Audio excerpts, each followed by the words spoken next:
जय हिंद दोस्तों मैं धीरेश प्रजापति स्वागत करता हूं आप सभी का आपके अपने YouTube channel education your future में।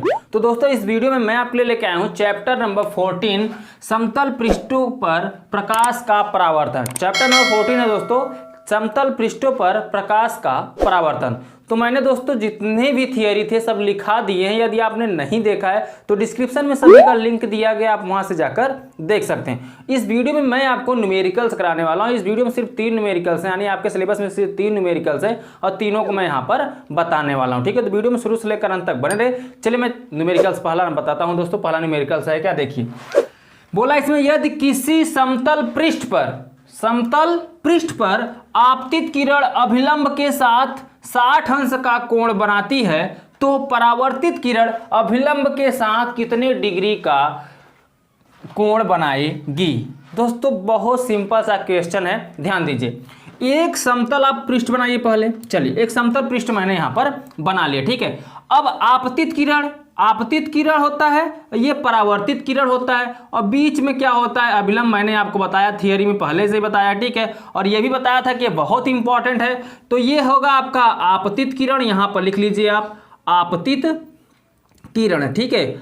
और इधर होगा आपका परावर्तित किरण, इधर भी लिख दीजिए आप परावर्तित किरण। और ये आपका होगा अभिलंब, इसको लिख दीजिए आप अभिलंब, ठीक है। ध्यान से देखिएगा दोस्तों, नहीं समझ में नहीं आएगा। ये हो गया आपतित किरण, ये हो गया परावर्तित किरण, ये होता है आपतन कोण, ये होता है परावर्तन कोण। तो इसको लिख दीजिए, ये है आपका आपतन कोण, ठीक है। और ये आपका है परावर्तन कोण, ठीक है। चलिए अब मैं यहां पर लिख देता हूं, आपतन कोण होता है आई, परावर्तन कोण होता है आर। चलिए ध्यान से देखिएगा तो ये तो आपका चित्र हो गया और ये आपका समतल पृष्ठ है, ठीक है। ये आपका क्या है, समतल पृष्ठ है। तो बोला यदि किसी समतल पृष्ठ पर आपतित किरण अभिलंब के साथ कितने अंश का कोण बनाती है, 60 अंश का। तो ये जो आई है, आई बराबर कितना दिया है, 60 अंश। तो यहां लिखिए कोण आई बराबर 60 अंश दिया है, ठीक है। 60 अंश का कोण बनाती है तो परावर्तित किरण, ये आपका आपतित किरण है। आपतित किरण जो है कि अभिलंब के साथ कितना कोण बना, देखिए आपतित किरण है, ये क्या है आपका आपतित किरण। आपतित किरण आकर अभिलंब के साथ यहां पर कितने अंश का कोण बनाती है, 60 अंश का। तो आपतन कोण निकल जाएगा यहां पर आई बराबर 60 अंश। फिर उसके बाद बोल रहा है तो परावर्तित किरण अभिलंब के साथ कितने डिग्री का कोण बनाएगी।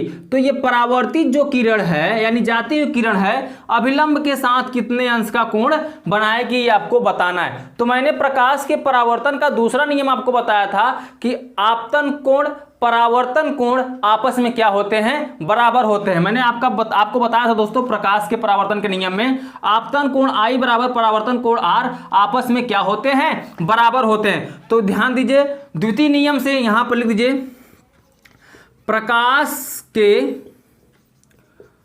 परावर्तन के नियम के द्वितीय नियम से, यहां लिख दीजिए द्वितीय नियम से। अब उम्मीद है कि आपने द्वितीय नियम तैयार भी किया है। तो द्वितीय नियम क्या होता है, आपतन कोण परावर्तन कोण आपस में बराबर होता है, यानी कोण आई बराबर कोण क्या निकलेगा, आर। तो कोण आई बराबर कोण आर होता है, तो जो कोण आई होगा वही कोण आर भी होगा। तो यानी कोण आर की जो वैल्यू निकलेगी वो भी कितने निकलेगी, 60 अंश ही निकलेगा। क्योंकि दोनों आपस में जब बराबर होते हैं, जब दोनों बराबर होते हैं तो कोण आर भी कितना निकलेगा, 60 अंश। यानी जो आर की वैल्यू यहां पर निकलेगी वो भी परावर्तन कोण 60 अंश ही निकलेगा, ठीक है। तो 60 अंश को ही उत्तर कर दीजिए, ये आपका हो जाएगा आंसर। समझ में आया दोस्तों। तो ये पहला क्वेश्चन आपका सॉल्व हो गया, फटाफट इसको लिख लीजिए। चलिए चलते हैं नेक्स्ट क्वेश्चन की तरफ, क्वेश्चन नंबर 2। अब देखिए दोस्तों क्वेश्चन नंबर 2 को, चलिए क्वेश्चन नंबर 2 को देख लेते हैं। इसमें क्या बोला है, इसमें बोला है यदि कोई प्रकाश किरण किसी समतल पृष्ठ पर 40 अंश कोण पर आपतित होती है तो ज्ञात कीजिए। ध्यान दीजिए दोस्तों, पहले समतल पृष्ठ आप बना लीजिए, ठीक है। चलिए एक साइड में बनाते हैं, ठीक है, क्योंकि इधर हम सॉल्व करेंगे। एक साइड में आप एक समतल पृष्ठ बनाइए, इस पे आपतित किरण करिए, परावर्तित किरण बनाइए। अब इसमें देखिए एक अभिलंब बनाएंगे आप, अभिलंब भी बना लीजिएगा, ये अभिलंब हो जाएगा, ये होगा आपतित किरण, इसको लिख लीजिए आप आपतित किरण, ठीक है। और ये हो जाएगा आपका परावर्तित किरण, तो इसको भी आप लिख लीजिए परावर्तित किरण, ठीक है। और ये आपका हो जाएगा अभिलंब, अभिलंब आप लिख दीजिए इसको। चलिए मैं लिख देता हूं यहाँ पे अभिलंब। और ध्यान दीजिएगा दोस्तों, ये तो आपका समतल पृष्ठ है, इसको लिखिए चाहे मत लिखिए, आपके ऊपर डिपेंड करता है। अब यहाँ पे कोण आई कोण आर बनेगा, यानी ये कोण आई होगा और ये कोण आर, ये आपतन कोण होगा, ये क्या होगा आपका परावर्तन कोण होगा। आप लिख दीजिएगा इसमें आपतन कोण, इसमें लिख दीजिए परावर्तन कोण, ठीक है। अब चलिए देखिए क्वेश्चन क्या बोला है, उसके अनुसार हम इसको सॉल्व करते हैं, ठीक है दोस्तों। तो ध्यान दीजिए, यहां पर बोला यदि कोई प्रकाश की किरण कि समतल पृष्ठ पर 40 अंश कोण पर आपतित होती है तो ज्ञात कीजिए। यहां पर देखिए जो आपतित किरण है, आती हुई किरण समतल पृष्ठ पर कितने अंश का कोण कर बनाती है दोस्तों, 40 अंश का। तो यहां पर कितने अंश का कोण बनता है, 40 अंश का कोण बनता है तो ज्ञात कीजिए। अब आपसे बोला है पहले आपतन कोण, आपतन कोण बोले तो आई, और परावर्तन कोण दूसरा यानी आर ज्ञात करना है। फिर परावर्तित किरण और समतल पृष्ठ के बीच का कोण, यानी जो परावर्तित किरण है और समतल पृष्ठ का कोण है, ये आपको ज्ञात करना है, पता नहीं है, ठीक है। तो चलिए बारी बारी से हम ज्ञात कर लेते हैं। सबसे पहले हम पहला क्वेश्चन हम यहाँ पे सॉल्व करेंगे, ठीक है। तो पहले का हल लिखिए, पहले में आपको निकालना है आपतन कोण। तो चलिए हम आपतन कोण निकाल लेते हैं। आपतन कोण आपका होता है आई, आपको पता है, ठीक है। तो चलिए लिख लीजिए यहाँ पे आपतन कोण, आपतन कोण क्या होगा, आई होगा, ठीक है। तो चलिए आपतन कोण आई हमें निकालना है। तो ध्यान दीजिए, सबसे पहले यहाँ पे देखिए, अगर हम इसकी यहाँ सीधी रेखा खींच दें तो देखिए एक ये समकोण त्रिभुज बनेगा 90 अंश, क्योंकि सीधा लाइन है, और यहाँ से अगर हम ऐसे ऐसे मिला दें देखिए समकोण त्रिभुज बन जाएगा। और जब समकोण त्रिभुज पता है आपको कि यहाँ पे क्या होता है दोस्तों, 90 अंश का कोण होता है। तो हमें निकालना है कोण आई। अगर मैं कोण आई बराबर निकालूंगा तो 90 में से अगर ये मैं आपतित किरण को माइनस कर दूं तो मुझे आपतन कोण मिल जाएगा, यानी 40 अंश को हम माइनस कर देंगे 90 अंश से। फिर से समझिए, देखिए अगर यहाँ जो अभिलंब है, अभिलंब को हम एक सीधी रेखा मान ले, सीधी रेखा तो है ही, और इसको समतल पृष्ठ से देखा जाए तो यहाँ पे देखिए एक समकोण त्रिभुज, देखिए समकोण त्रिभुज ऐसे ही ना होता है, तो यहाँ पे 90 अंश होता है। तो अगर मैं यहाँ से डॉट डॉट एक रेखा मिला दूं, आभास करूं, तो यहाँ देखिए एक समकोण त्रिभुज बन रहा है। तो समकोण त्रिभुज बनने का मतलब यहाँ से पूरी कोण जो है वो कितने अंश की है, 90 अंश। लेकिन हमें 40 अंश दिया है, क्या आपतित किरण दिया है, लेकिन आपतन कोण नहीं पता है। तो आपतन कोण आप निकालोगे तो कोण आई बराबर 90 अंश माइनस क्या करोगे, 40 अंश ना, पूरा 90 अंश का कोण है तो 40 अगर घटा देंगे तो ये मिल जाएगा हमें। तो चलिए कोण आई बराबर निकालेंगे, 90 में से 40 घटेगा तो कितना आ जाएगा यहाँ पे 50, ठीक है। तो कोण आई यानी आपतन कोण आपको मिल गया कितना, 50 अंश। अब दूसरा आप निकाल लीजिए परावर्तन कोण, ठीक है। चलिए हम निकाल लेते हैं यहाँ पे दूसरा परावर्तन कोण। तो चलिए यहां पे लिखता हूं मैं दोस्तों परावर्तन कोण, परावर्तन कोण। अगर आपको कोण आई मिल जाएगा तो कोण आर आसानी से निकल जाएगा, अगर आपको कोण आर मिल जा रहा है तो कोण आई आसानी से निकल जाएगा। आपको पता है प्रकाश के परावर्तन का दूसरा नियम होता है कोण आई बराबर कोण आर, ठीक है। तो इसमें देखिए आई दिया है, तो आई अगर हम 50 अंश रख दें यहां पर तो कोण आर की वैल्यू निकल जाएगी, यानी कोण आर बराबर आपको मिल गया कितना, 50 अंश।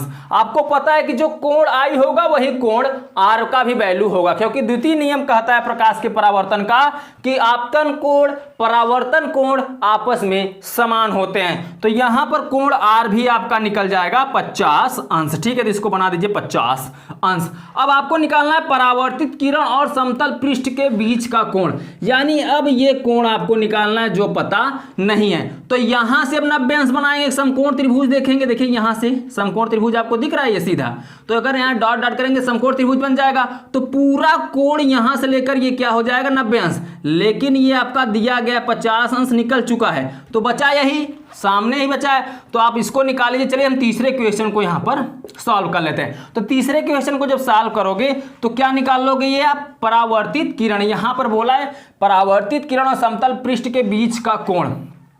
तो इसको निकालने के लिए आप क्या करोगे, ध्यान दो, इसको हम मान लेते हैं x, x को निकालने के लिए क्या करोगे, 90 माइनस ये आपका जो कोण r है इसको निकाल लेते हैं। जो परावर्तित किरण है उसको हमने x माना है, ठीक है।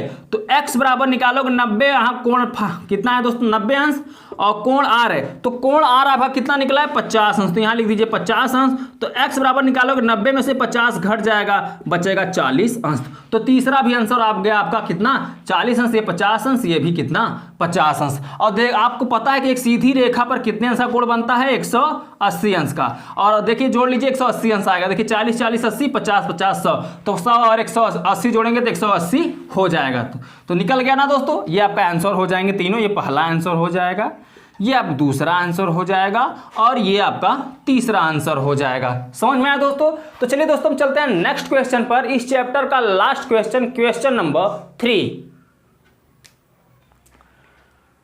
अब देखिए दोस्तों क्वेश्चन नंबर 3 इस चैप्टर का लास्ट क्वेश्चन, चलिए इसको भी सॉल्व कर लेते हैं दोस्तों। इसमें बोला है यदि कोई व्यक्ति समतल दर्पण के सम्मुख 3 मीटर की दूरी पर खड़ा है तो व्यक्ति से प्रतिबिंब के मध्य दूरी का मान क्या होगा। देखिए एक व्यक्ति है, चलिए हम यहाँ पर व्यक्ति को बना देते हैं, ये आपका एक व्यक्ति है, ठीक है, और यहाँ पर समतल दर्पण है, ठीक है, ये क्या है आपका समतल दर्पण है। अब जो ये व्यक्ति है समतल दर्पण से कितने मीटर की दूरी पर खड़ा है, 3 मीटर की दूरी पर खड़ा है। तो ध्यान दीजिए दोस्तों, फिर बोल रहा है तो व्यक्ति से प्रतिबिंब के मध्य दूरी का मान क्या होगा।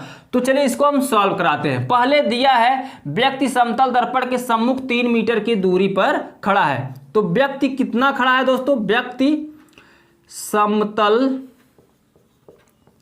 दर्पण के सम्मुख कितना दूर पर खड़ा है दोस्तों, 3 मीटर दूर पर खड़ा है। तो बोल रहा है व्यक्ति से प्रतिबिंब के मध्य दूरी का मान ज्ञात कीजिए। तो यहां लिखिए व्यक्ति से प्रतिबिंब के मध्य दूरी क्या होगी। तो ध्यान दीजिए दोस्तों, आपको बता दें समतल दर्पण की एक खास बात होती है। खास बात यह होती है कि जितने दूर पर वस्तु रहेगा, जैसे मान लीजिए व्यक्ति है 3 मीटर की दूरी पर, तो उसका जब प्रतिबिंब बनाएगा तो इधर भी 3 मीटर की दूरी पर ही बनाएगा, उतना ही बनाएगा जितने दूर पर क्या होगा व्यक्ति उससे होगा, ठीक है। तो समतल दर्पण से जो व्यक्ति की दूरी है वो 3 मीटर है, तो इसका जब प्रतिबिंब बनाएगा तो 3 मीटर दूर ही बनाएगा। तो कह लीजिए कि 3 + 3 हो जाएगा, और 3 3 6 मीटर, यानी व्यक्ति से प्रतिबिंब के मध्य का दूरी का मान, मध्य यानी बीच का मान, यानी यहां से लेकर और प्रतिबिंब जहां तक बन रहा है इसके बीच की दूरी आपसे पूछा गया है। तो इसकी बीच की दूरी आपका निकल के आ रही 3 3 6 मीटर। समझ में आ गया दोस्तों? तो यही आपका हो जाएगा क्या आंसर। समझ में आया दोस्तों? तो दोस्तों इस वीडियो में बस इतना ही। कैसा लगा है वीडियो आपको पसंद आया हो तो वीडियो को लाइक कर दीजिए, चैनल पर आप नए हो तो चैनल को सब्सक्राइब कर दीजिए, और साथ में बेल आइकन को भी प्रेस कर दीजिएगा, ठीक है दोस्तों। चैनल को सब्सक्राइब करने से आपको ही फायदा है कि जो भी वीडियो मैं जब भी अपलोड करूंगा सबसे पहले हो तो आपके पास पहुंचेगा। और एक खास बात है दोस्तों कि इस चैनल पर आपके बोर्ड एग्जाम के 6 महीने पहले से ही आपके ऑल सब्जेक्ट की तैयारी कराई जाती है, ठीक है दोस्तों। ऑल सब्जेक्ट बोले तो जो आपके बोर्ड एग्जाम के पेपर होते हैं दोस्तों उसकी तैयारी कराई जाती है, मोस्ट इंपॉर्टेंट क्वेश्चनों का दोस्तों। 100% गारंटी लेता हूं कि आपका जो मैं प्रश्न कराऊंगा आगे आने वाले समय में आपके एग्जाम से एक भी क्वेश्चन बाहर नहीं रहेगा, ठीक है दोस्तों। इसलिए चैनल को सब्सक्राइब कर लीजिए। और हाँ, आपने अभी तक मुझे इंस्टाग्राम पर फॉलो नहीं किया है तो प्लीज इंस्टाग्राम पर फॉलो कर लीजिए, वहां पर आपके पर्सनल क्वेश्चन का जवाब दिया जाता है, तो आप दूर मत रहिए, जाके वहां पर फॉलो कर लीजिए, ठीक है। चलिए हम आपसे मिलते हैं अगले वीडियो में अगले चैप्टर के साथ, तब तक के लिए बाय बाय, जय हिंद, जय भारत।